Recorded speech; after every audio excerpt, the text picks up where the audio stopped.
How to create flowchart in Google Docs. Hey everybody, welcome back to our channel. In today's video, we will be guiding you on how we can create a flowchart in Google Docs. So if you're also wondering on how to do that, these are the processes you may follow up and you should be able to create a flowchart of your own in your Google Docs as well. So let's just get started with the video. For that, head over to Google Docs and you will be finding a blank document. So if you want to insert up a chart, you're going to go ahead and look out for the insert on your Google Docs. So you can easily find up the insert tab at the top under this untitled document. You will be finding that. You can just go ahead and locate it, and once you're here, go ahead and select the drawing, the third one, which is drawing. And once you're here under drawing, click on new and create up a flowchart of your own. So under this drawing section, we're going to create our flowchart structure by putting in circles, squares, however you want your flowchart to be created.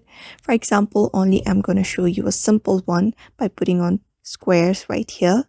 You can place it here and place up the shapes right below it where you want to create the flowchart to.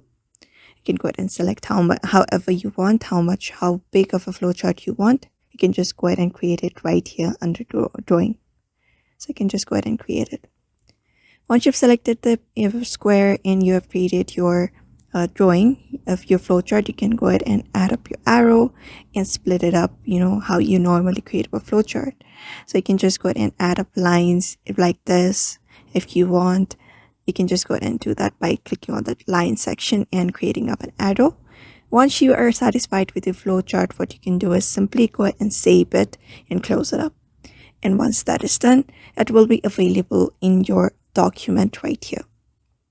So that is how you create a flowchart, which is super easy for now, following up this method. So therefore, I hope this video was helpful to you. And thank you for watching this video, and I will see you in the next one.